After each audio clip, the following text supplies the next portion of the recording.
તો મિત્રો આજે આપણે બનાવશું કેસર કેરીનો મોહનથાળ.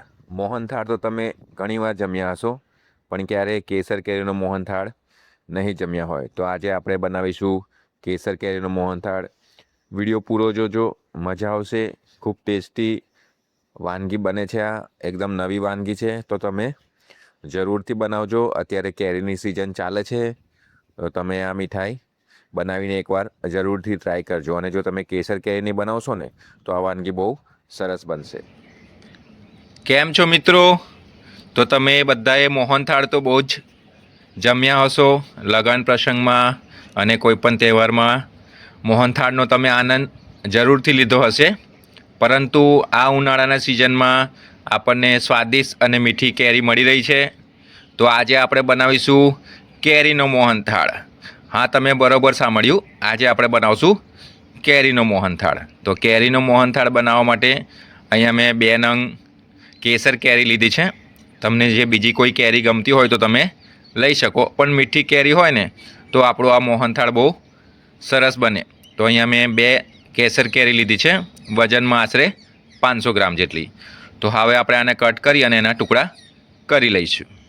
તો સૌથી પહેલાં આપણે કેરી કાપી લઈશું. કેરી કાપતા તો બધાને આવડે જ છે, તો પણ બતાવી દઈએ. આપણે ઉપરનો આ જે ભાગ હોય એને કટ કરી લેવાનો આવી રીતે. અને આ એક અગત્યની વસ્તુ છે, વચ્ચે સેન્ટરમાં આપણને કેરીનું ગોટલું હોય, એટલે આ બાજુથી આપણે એક કટ મૂકવાની અને આ બાજુથી આપણે એક કટ મૂકવાની. જેવી રીતે બતાવી દો, આવી રીતે ગોટલીને એક આગળના ભાગમાંથી આપણે કટ મૂકી લેવાની.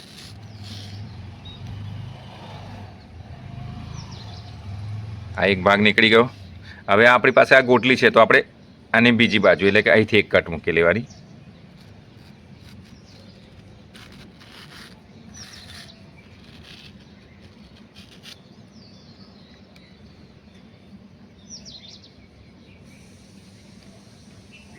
જો તો કેટલી સરળતાથી આપણી પાસે કેરીના 2 ભાગ આવી ગયા છે. આને આપણે પાછળથી કાપી લેવાનું. હવે આ ભાગને આપણે આવી રીતે એક વચ્ચેથી કટ મૂકી દેવાની.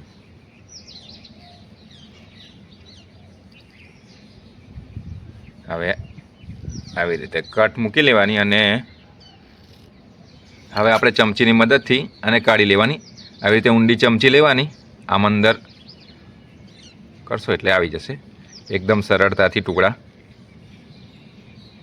નીકળી જશે. જો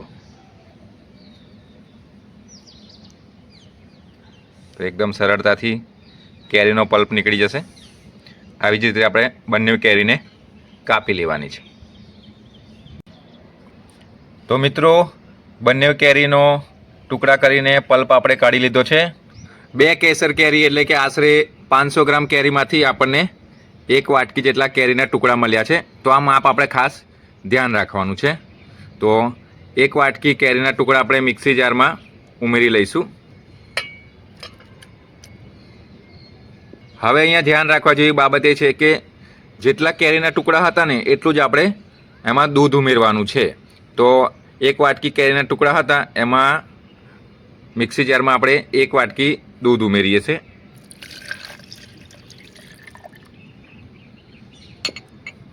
તો હવે આપણે આને એકદમ સ્મૂથ પેસ્ટ બનાવી લેવાની છે. તો મિત્રો, હવે આપણે એક ઊંડું વાસણ લેવાનું છે. એમાં આપણે 1 વાટકી બેસન લેવાનું છે. તો જેટલી માત્રામાં આપણે કેરી લીધી હતી એટલી માત્રામાં આપણે દૂધ લીધું છે અને એટલી માત્રામાં આપણે બેસન લીધું છે. તો 1 વાટકી ભરીને આપણી પાસે કેરીના ટુકડા હતા, તો એટલો જ આપણે માપમાં બેસન લેવાનો છે. તો અહીંયા આપણે બેસન લઈ લઈશું 1 વાટકી.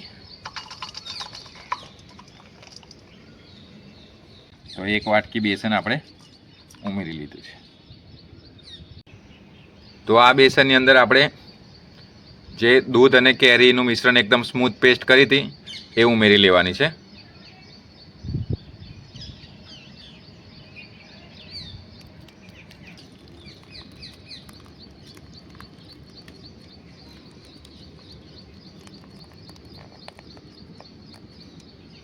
તો મિત્રો, 1 વાટકી બેસનની અંદર આપણે 1 વાટકી કેરીના ટુકડા અને દૂધનું મિશ્રણ કરીને જે પેસ્ટ બનાવી હતી એ આપણે ઉમેરી લીધી છે. હવે આપણે વિસ્કસની મદદથી આમાં ગાંઠો ના રહે એવી રીતે આને મિક્સ કરી લેવાનું છે.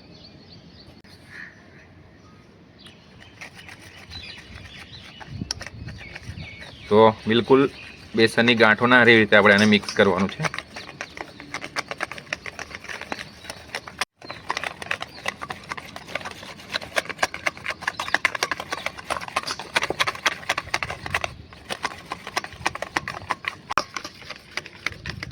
તો મિત્રો આપણે કેરી અને દૂધના મિશ્રણને બેસનમાં બરાબર ફેંટી લીધું છે અને બેસનનો એક પણ કાગડો ના રહે, એક પણ ગઠ્ઠો ના રહે એ રીતે બરાબર આપણે મિક્સ કરી લીધું છે, તમે જોઈ શકો છો.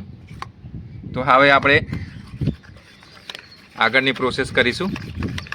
તો મિત્રો હવે આપણે આ મિશ્રણમાં ઉમેરવા માટે ખાંડનો પાવડર બનાવવાનો છે, પણ એમાં આપણે એક સિક્રેટ ઇન્ગ્રેડિયન્ટ ઉમેરવાના છે, જેનાથી આપણા કેરીના મોહનથાળનો ફ્લેવર એકદમ સરસ આવી જશે. આપણે બહારથી કોઈ ફ્લેવર ઉમેરવાની જરૂર નહીં પડે.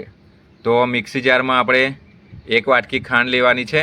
તો મિત્રો 1 વાટકી કેરીનો ટુકડા, 1 વાટકી દૂધ, 1 વાટકી બેસન અને 1 વાટકી ખાંડ. અને આની અંદર આપણે સિક્રેટ ઉમેરવાના છે ઇલાયચી. તો જ્યારે ખાંડનો પાવડર બનાવીએ ને ત્યારે જ આપણે આમાં ઇલાયચી ઉમેરી દેવાની, જેથી આનો ફ્લેવર આ પાવડરની અંદર મસ્ત આવી જશે અને આપણો મોહનથાળ છે ને એટલો સરસ સુગંધીદાર બનશે ને કે જેની તમે કલ્પના નહીં કરી હોય. તો ખાંડની અંદર જ આપણે ઇલાયચી ઉમેરી દેવાની અને પછી એનો પાવડર બનાવી દેવાનો.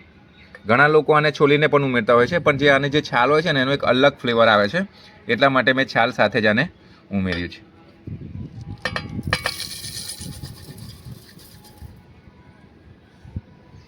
તો મિત્રો હવે આપણે મીડિયમ ટુ લો ફ્લેમ પર ગેસ ચાલુ કરી અને કઢાઈ મૂકી દીધી છે. કઢાઈને ગરમ થાય એટલે આમાં આપણે ઘી ઉમેરવાનું છે.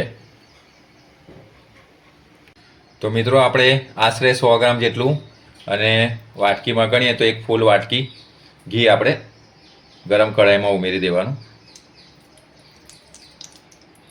ઘીની માત્રા તમે તમારા સ્વાદ અનુસાર વધારે ઓછી પણ કરી શકો છો. તો મિત્રો આપણું ઘી ગરમ થઈ ગયું છે. એની અંદર આપણે બેસન અને કેરીનું જે મિશ્રણ આપણે તૈયાર કર્યું હતું એને ઉમેરવાનું છે.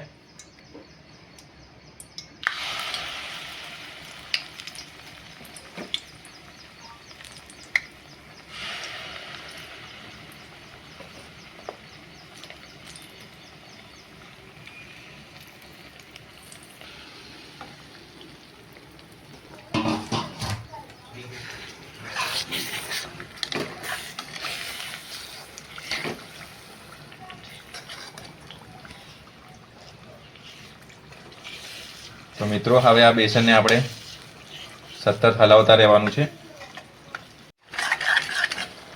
તો મિત્રો આને આપણે સતત હલાવતા રહેવાનું, બિલકુલ છોડવાનું નથી. તો આ ખાસ ધ્યાન રાખવા જેવી બાબત છે અને આપણે સતત હલાવતા જ રહેવાનું છે. અને ગેસની ફ્લેમ મીડિયમ ટુ લો રાખવાની છે. ફૂલ ગેસ રાખશો તો મજા નહીં આવે, ચોંટી જશે. તો મિત્રો જ્યારે કન્સિસ્ટન્સી આવી ઘટ થઈ જાય ત્યારે આપણે એમાં સોજી ઉમેરવાનો છે. આ 6 ચમચી સોજી છે. સોજી ઉમેરવાથી આપણી મીઠાઈ એકદમ દાણેદાર બને અને ટેક્સચર એકદમ સરસ આવે. તો આપણે અહીંયા 6 ચમચી સોજી ઉમેરેલો છે. અને ફરીથી યાદ કરાવી દઉં કે ગેસની ફ્લેમ એકદમ લો ટુ સાધારણ મીડિયમ અને આને સતત ચલાવતા રહેવાનું.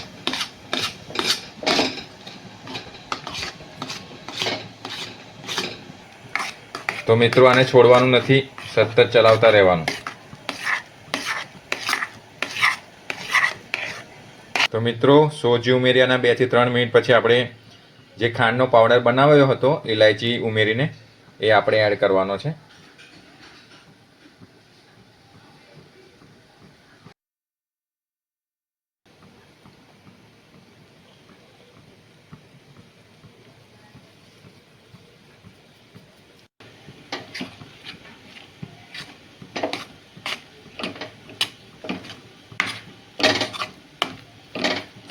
તો ખાંડ ઉમેર્યા પછી બહુ વધારે સમય નહીં લાગે, ગણીને 3 થી 4 મિનિટમાં આપણા કેરીના મોહનથાળ માટે મીઠાઈ એકદમ રેડી થઈ જશે. બસ આપણે એને ઠારવાની, ઠંડુ કરીને ઠારવાની બાકી રહેશે. તો એને બરાબર ખાંડ આપણે મિક્સ કરી લેવાની છે આવી રીતે અને સતત ચલાવતા રહેવાનું છે. તો મિત્રો 15 થી 20 મિનિટ થશે અને આપણું મોહનથાળનું સ્ટ્રક્ચર આવું આવી જશે. તો આવું ઘટ્ટ થવું જોઈએ. ઓલમોસ્ટ બનીને તૈયાર છે અને એનું ટેસ્ટિંગ છે કે આપણે આમ કરીશું ને તો આ પડે નહીં, એકદમ ઘટ્ટ થઈ ગયું છે જુઓ.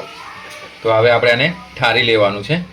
તો તમે ટ્રે હોય તો ટ્રેમાં અને પ્લેટ હોય તો પ્લેટમાં પણ ઠારી શકો છો. તો ચલો હવે આપણે આને એક પ્લેટમાં ઠારી લઈશું. છેલ્લે આપણે ઠારતા પહેલાં અડધી ચમચીથી 1 ચમચી જેટલું ઘી ઉમેરી અને મિક્સ કરી લેવાનું, જેથી આપણી મીઠાઈ એકદમ શાઇનિંગવાળી અને એકદમ બજારના ટેક્સચર જેવી બનશે.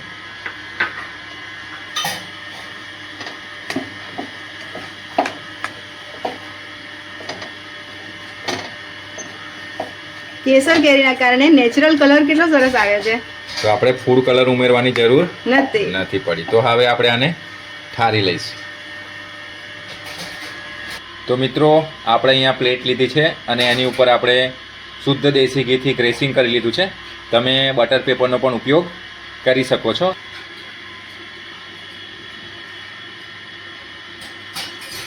તો આવો ઘટ્ટ થવો જોઈએ જે સરળતાથી ના પડે.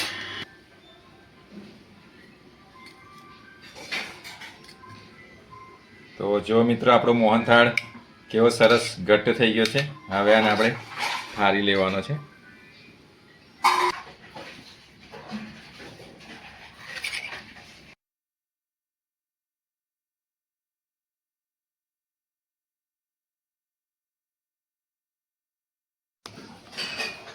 તો મિત્રો આવી રીતે પ્લેટમાં આપણે મોહનથાળ સરસ રીતે થાળી લેવાનો છે.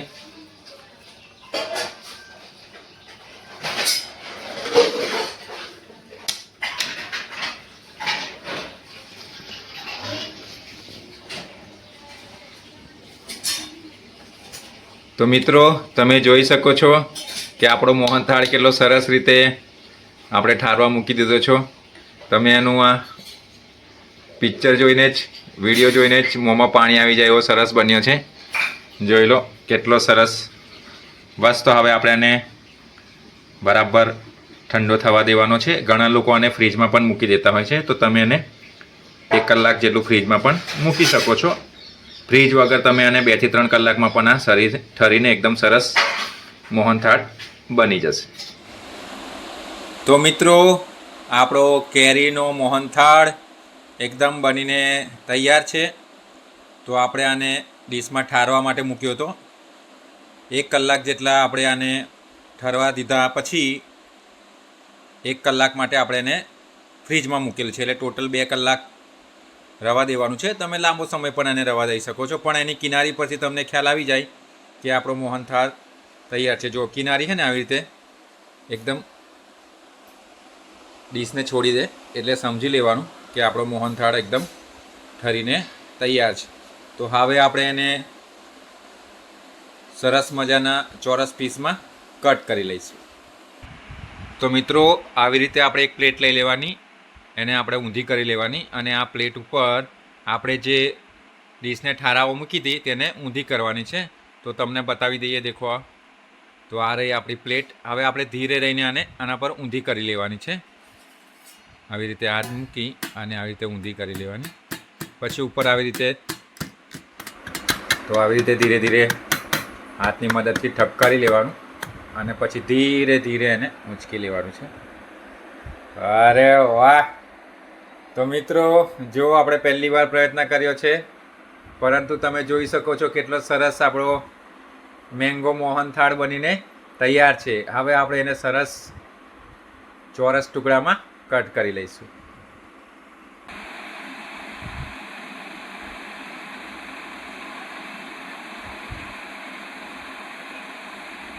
તો મિત્રો આવી રીતે તમે જે ગમે એ પ્રમાણે શેપ કટ કરી લેવાનો છે.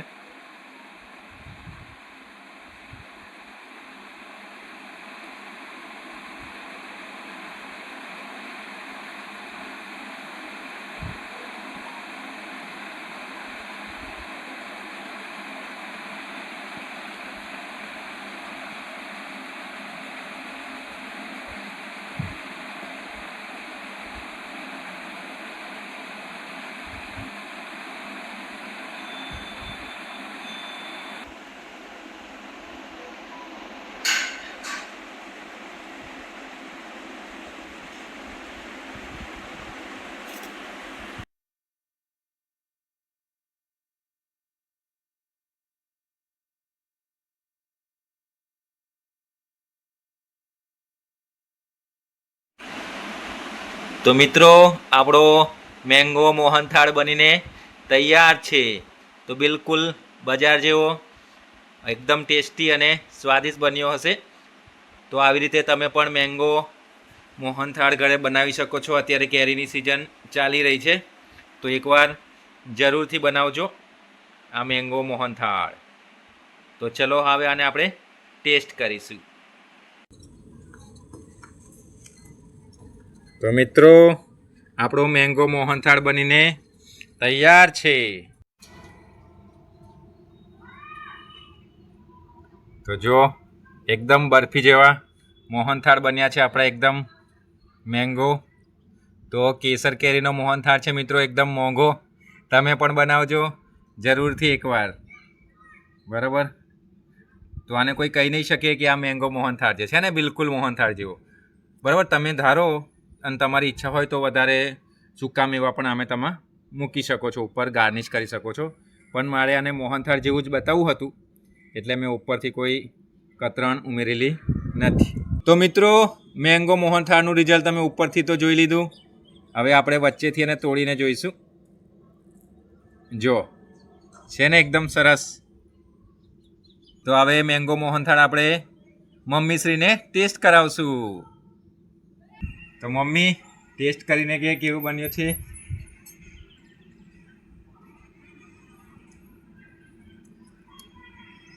બહુ જ ફાઇન બન્યું છે, બહુ જ. બહુ જ ફાઇન બન્યું છે. હા. અરે વાહ.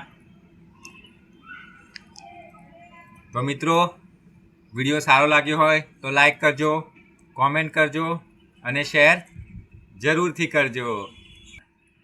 તો મિત્રો આશા રાખું કે તમે પણ આ વિડીયો જોયા પછી એકવાર ચોક્કસ કેરીનો મોહનથાળ જરૂરથી બનાવશો અને આનો ટેસ્ટ તમે કેવો લાગ્યો એ જરૂરથી જણાવજો.